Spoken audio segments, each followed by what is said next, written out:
that gave your testimonies today. I want to thank you who sat there in their heart and had a testimony, just didn't give it, but you know that God is the joy that you had. You didn't have to verbalize it by mouth, but your heart is the sound that I hear in my ear. Malik, Deacon Vaughn, and Makai, God's Father, Son, and Holy Spirit is sent in this corner with the sound from heaven is the music that we hear. But my spiritual ear hears your heart this morning. That the joy that I just made it here to church today. That I had enough gas to make it to work. And I thought I ate that last bag of chicken, but when I looked back in the corner of my freezer, there I had something to feed my children, my family, myself. Joy to the world is what the world says. But God told me it's joy, Jesus to the world. Because Jesus is the gift of joy that he has given us here on earth.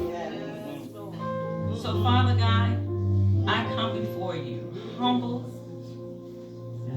as I never knew before. God, one day at a time, I take to get to bask in your presence.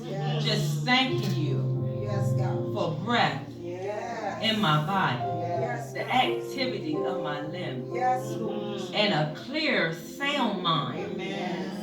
That my eyes have been healed to see you. My ears, the wax has been cleaned to hear you. And God, as I decrease, Holy Spirit, I ask you to speak through me, to use me as your vessel. So I thank you and praise you because Jesus is the joy to this world. And I thank you for Jesus. Jesus. No one else do I know that calls me friend. Jesus.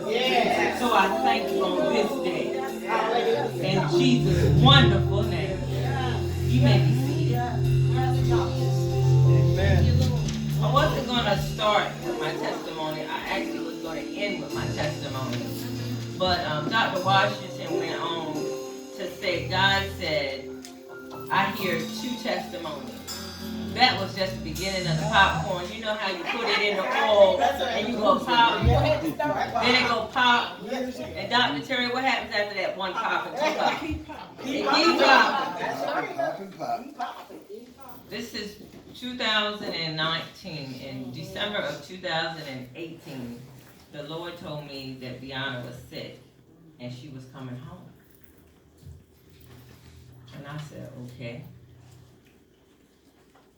Went on about my business and da-da-da-da-da. And I got a phone call and she wasn't feeling good. And I said, well, go to the Immediate Med, which in Randalltown, she actually lives across from the hospital and down the street from Immediate Med Center.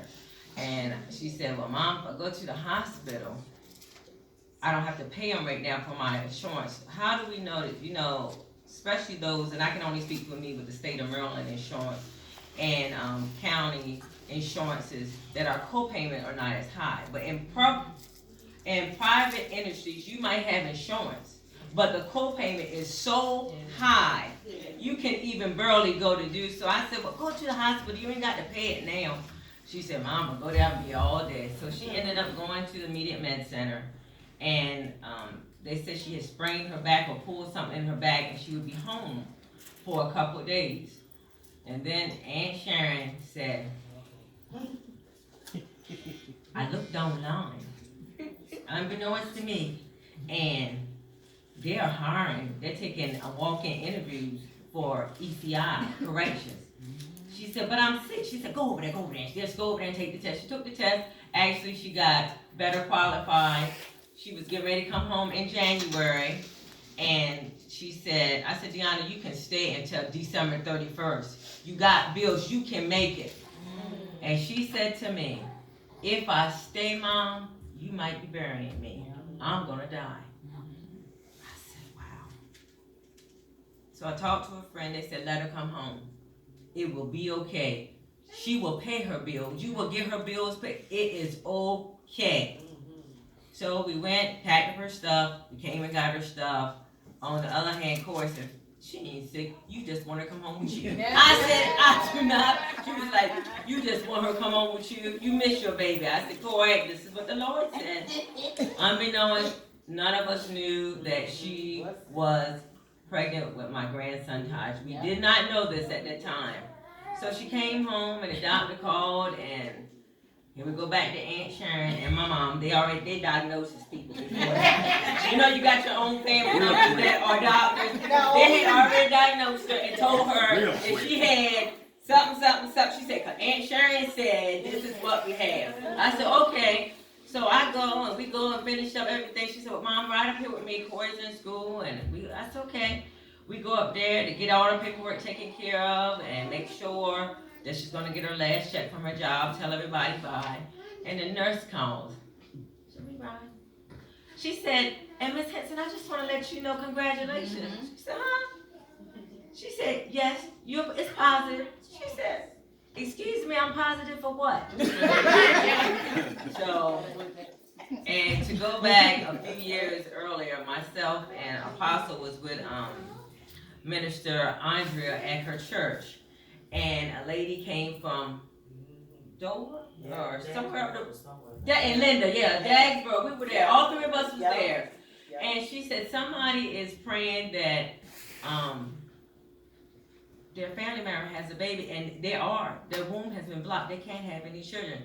All her life, I'ma never have a child. Everybody else got children but me. I still can't have. I said, Deanna, you're gonna have, no, I'm not. I ain't gonna never have a baby. I said, well, if you keep on talking it, you're never gonna have one. So I did what the lady told me. She said, somebody come up. I said, God said, you need to go. Her womb has been broken. Her womb is blocked. She cannot have any kids. And I did what the prophet said, and she anointed my hands. I went home. Deanna had to come home the next weekend, and I followed the instructions from the prophet. On her way home to start working at ECI, we found out that she was pregnant. So I said, okay. She said, well, what am I going to do? I'm going to pretend like I'm not pregnant. And I'm going to go and take this job. And we're going to pretend like, so I can get this job, Mom. I need money. I need to pay my bills back. I need to pay you and Corey back. I said, the Lord said, I told you she's going to be sick. I said, Diane, you can't do that because you're going to be sick. I said, go back to the daycare and see if they'll hire you back. They took her immediately as if and when needed. Substitute. Every day she worked. Every day. She said, Mom, the people said that every day. So in between that, she came home. She was sick, back and forth to the doctor. She came here. She wasn't here. She was all over. Corey in school. I said, this is going to be a good year, Corey. This is going to be a good year. You're going to make it. You're going to be a senior. Deanna's sick. We gone. Deanna's sick. We back at here. She's sick. I'm trying to help her. I'm not feeling good myself, not telling anybody. So finally, we go to, Damar comes home. Mom, Damar is just going to start the same thing. I was like, Deanna, that's your brother. I need y'all to make it up. I need y'all to stop arguing and stop being mad at each other and saying unkind words to each other. So, oh, you gonna let him stay here? I said, well, ain't you staying here? How you gonna tell me all this is going on in the house? Well, Mom, this is gonna go on. Then Corey said, well, then Tessa's gonna want to come stay. His wife, I'm like, now mind you, all this is going on in my mind. I'm in this here, I'm this big referee. Nobody at that time is on my side but little Corey. Deanna, he can come stay here too. He don't have nowhere else to go. I said, well, Ma, if you come home, you better have somewhere to stay. She said, I'm going to be home for your birthday in January. He came home on my birthday. He stayed with, not the wife, the baby mama. Stayed there. That didn't work out. The wife and him got, so stayed with a cousin. Finally, Mom, I just don't know what to do. The parole officers is gonna come here and they gonna send me back because I got nowhere to stay. Well, maybe I can stay with this one. I said, well, I don't know where you're gonna stay because you can't stay here because you don't do stuff that's right. Mom, I promise you I'm gonna come to church. I'm gonna do what's right. I'm gonna get a job. I said, nope, can't come stay with me. I'm gonna stay with somebody else. Nope, can't stay with me. Then one day, but I feed him. He come over every day, get something to eat. Mom, me and Tessa's gonna stay in the hotel. I said, well, stay in the hotel. Because you can't come stay with here because you can't get yourself together. I promise you I will. I said, okay, but you can't come stay with me. So finally, one day Corey said, I don't know what him and Tessa's over there doing at that hotel. Me and little Corey seen them outside, and I don't even know. He's gonna end up going back. I said, you the one that said he couldn't come stay here, now you gonna tell me what they doing. True story. I'm still coming to church. I'm still working in church. I'm still helping people. Every day I come home, it's habit. Every day. Mom, what you gonna do? Karen, what you gonna do? Mom, you gonna let him do this. This is it. This is going on. But the joy of the Lord was my strength. Right. I said, I'm gonna do what God said do. God said, let him use your address. I said, Mar, go ahead and call her. I said, but I'm going to tell you this. If she come to my house and walk through my house like this is her house and that I broke the law, you and her are getting out of my house. I said, because I've done nothing wrong. He said, Mama done talked to her. And she said that she going to just need to see that my clothes are there. I said, okay, I'm just trying to tell you. It's not going to be nice. You going to go back? So she came in. I ended up ministering to Miss Satchel. She came from New York and down here. She was so mean and nasty one day. Me and Sharon went there. I said, thank God for Jesus, because we're going to tell her off. And she said, and what do you want with this 32-year-old son? I said, oh, Lord, she just got an attitude. I said wrong things. I said, I'm not saying that. I just don't understand if something happened to him and they are calling you saying he did this and he pressed charges on them. Why are you looking at? But she went through the law and that was thrown out because that wasn't true. But anyway, we get to the point that he came and stayed with me, got us a job with someone who adopted him as an uncle. They went back. He was the happiest. He would come. He would eat. So then finally, she couldn't come. He said, well, you let Deanna and her husband come and stay. I said, them people got a house. They come here and stay. They go back home. Deanna's staying. The husband's not staying. I'm not raising a whole grown family in my house because these are the rules in my house. See, I'm going back to the joy of the Lord is what he tells us to do. We have to have rules in our household for what God tells us to do. And I said, now, you can come as long as you follow through. He said, well, me and Tessa's going to get a place. I said, and I'll help you. I will help you get a place. Everybody fussed at me. You know he got money. You know she got money. Look at them. They get food stamps. You cook. And they go and buy $100 worth of crabs. And you fix him a plate every day. So, and I was looking at them doing what? If I got food left over, you want me to throw the food in the trash can besides giving it to someone. If it's the homeless. Then they said, my wonderful husband, you overcooking. So finally one day, as mothers do, I got tired of hearing it. Yes, I am, and I bought carry-out trays because I'm tired of him taking my Tupperware home, and then he got his own carry-out trays and plastic forks. So he come in the house. Mom, where are my carry-out trays? Snapping it in the ground, everybody's looking at him. He go fix his plate. You got enough for Tessa too?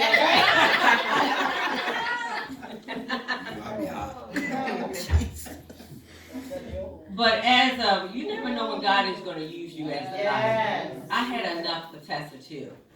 Even in the midst of whatever they were doing, we named our house Peace in Heaven.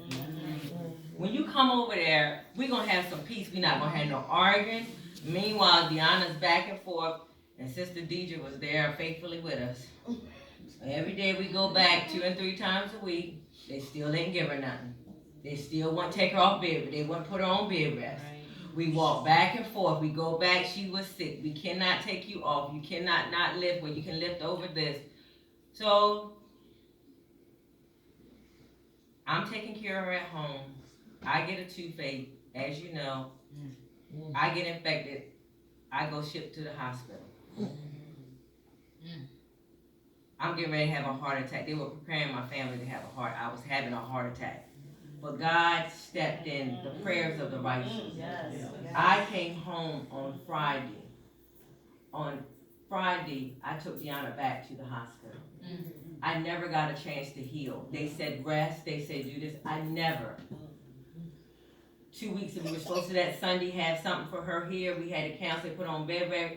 We took her back to the hospital. Doctor said she's gonna stay this time. She told me she wasn't going to the hospital. They're not going. They don't care about me. I don't care. I said you're going to the hospital, and they're gonna keep you.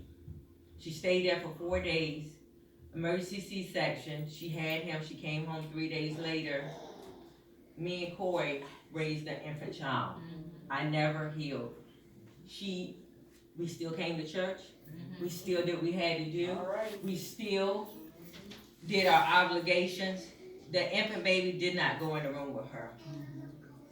We had to raise him. And you were in the hospital for 5 days. Oh, 5 days.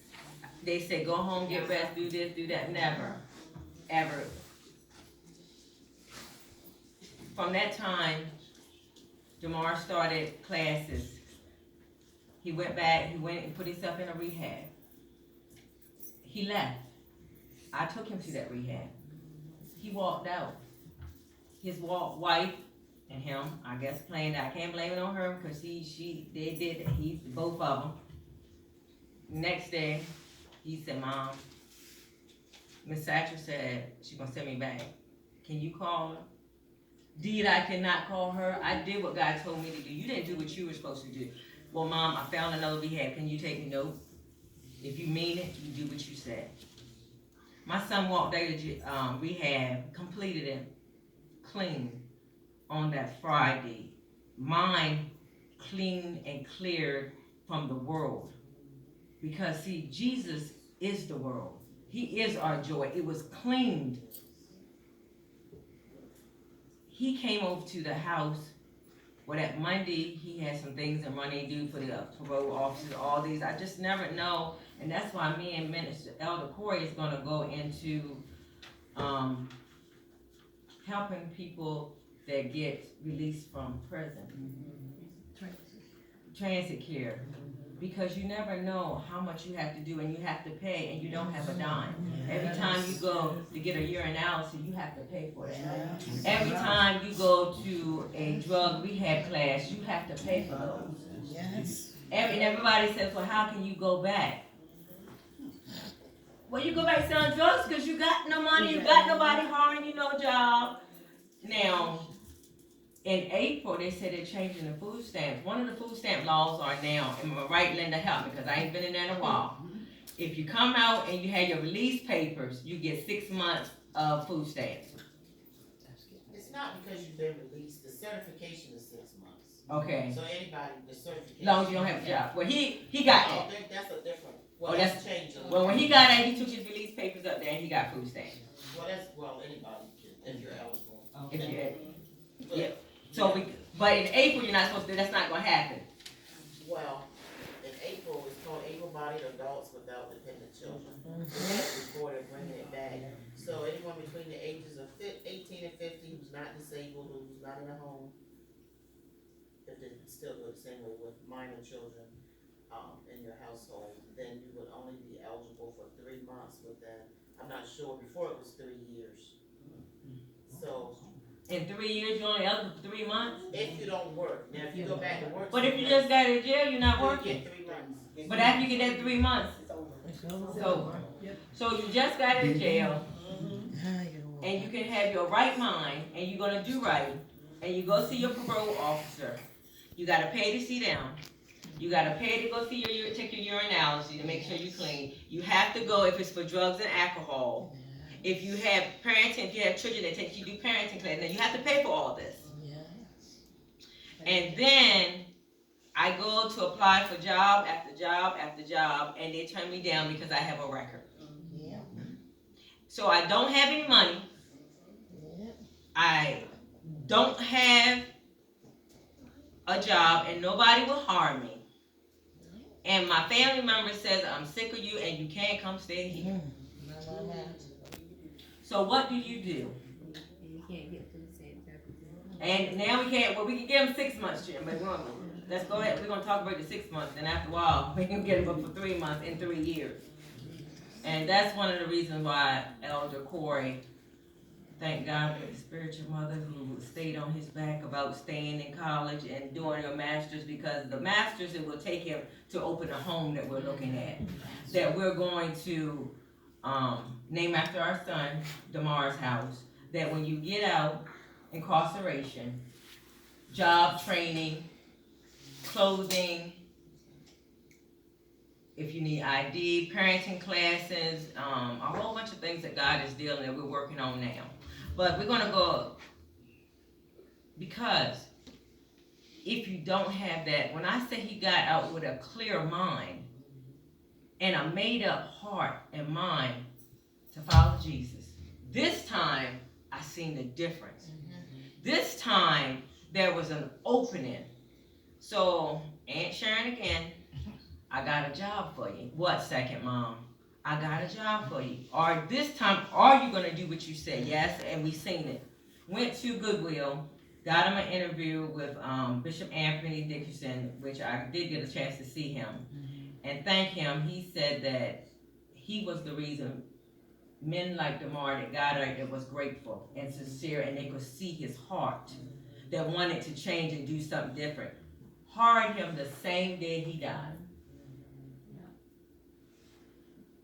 We had to call him back and say he would not report to work because he had died.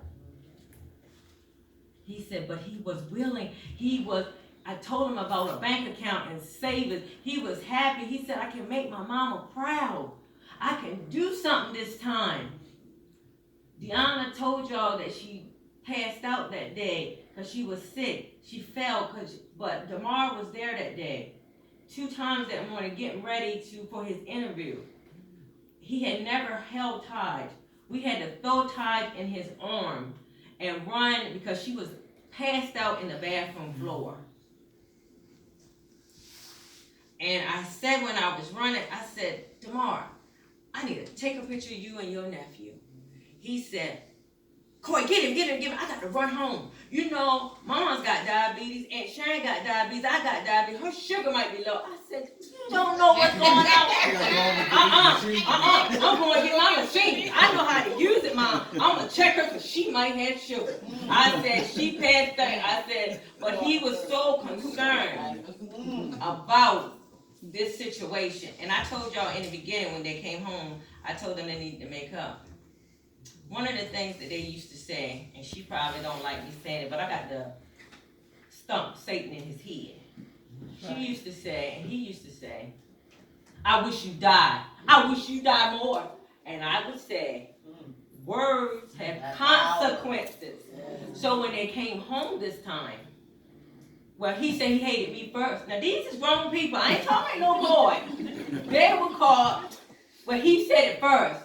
And he always saying something to me, Mom. You like it. Then they would go back, I like her better than I like y'all. He said, no, I'm not talking about no Corey. I'm talking about them two. And you like him better.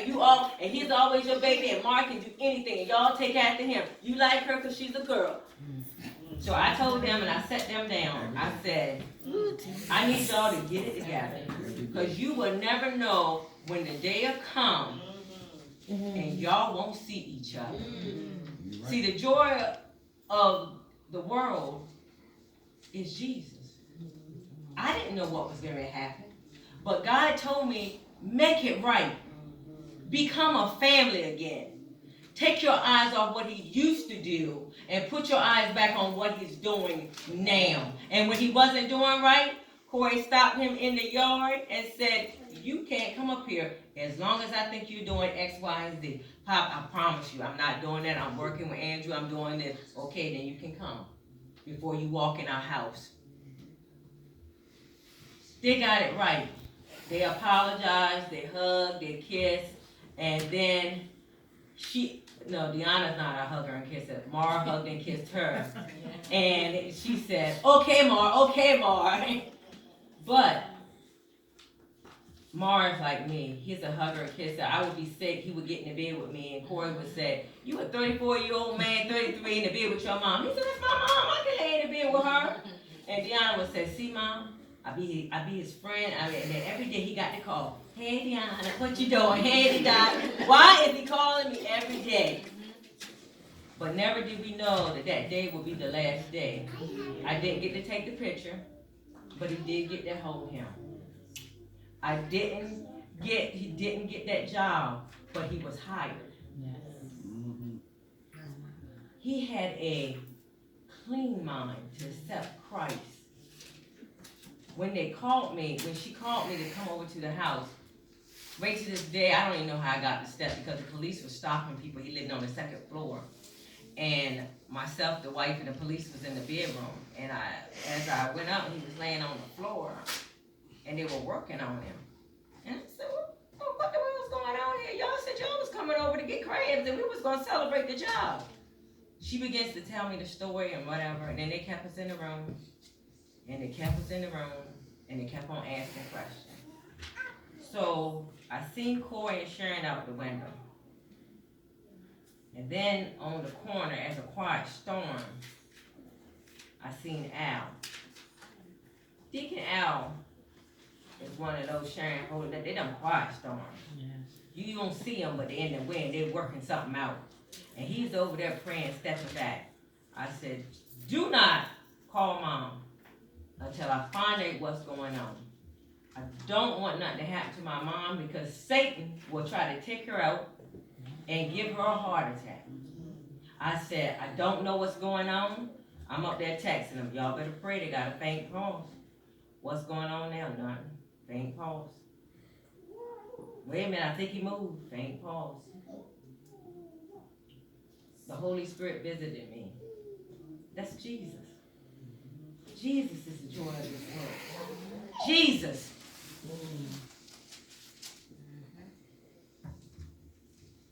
He's gone. But give him the salvation prayer. Now I'm thinking, you say he's gone, but you want me to give him the salvation prayer?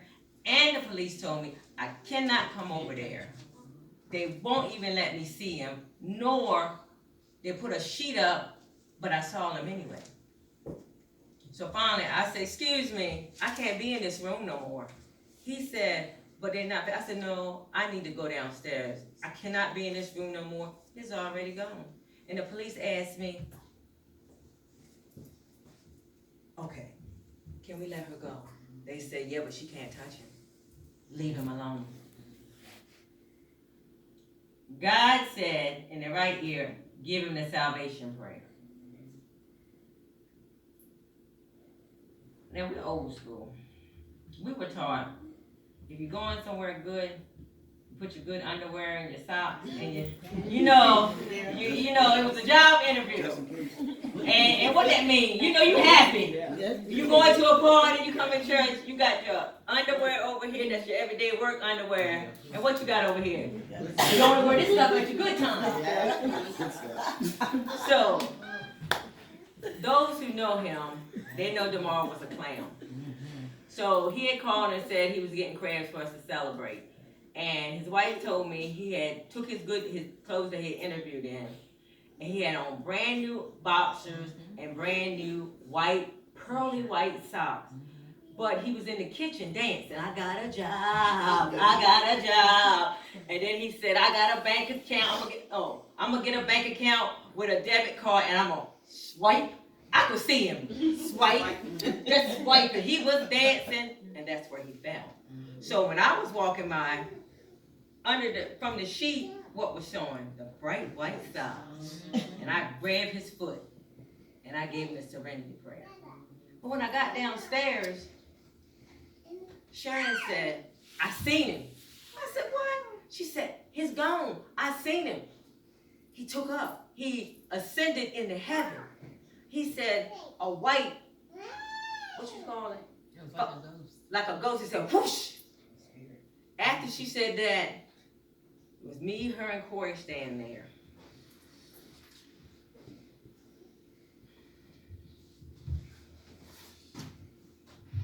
Are you his mother? The wife was here. I was here. Sharon was here, and Corey was standing behind me.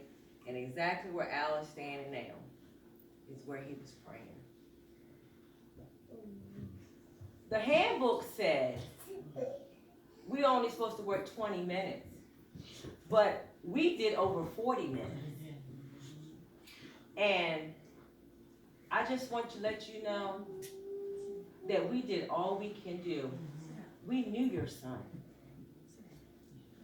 So, you know you're waiting for the, now God done told me, but I'm still waiting for the rest of them to say that. So, whoever you would like to pick him up, you can call the funeral home. I said, huh? Oh, he's gone. Just like that. Just like me and you were talking today. Pack your stuff up. Let's go. Okay, so the ambulance gonna take him to, oh no, he ain't going to the hospital. Call somebody, tell him pick him up. Funeral home got to pick him up. We're not sending him to the hospital. He's got to go.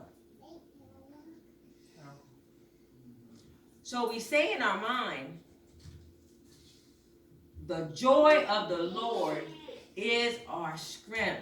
And you want to say joy to the world? No. Let me skip down here somewhere. Every year at this season, we hear Joy to the World played on the radio, in stores, even in elevators. We sing it at our church. But a disbeliever might say, how can you sing Joy to the World when the world is messed up? Our cities are overrun with drug trafficking, gang violence, sex trafficking of children and women, and organ harvesters is at a rise. And we cannot forget the President of the United States of America and the government. We can't, it's just a mess.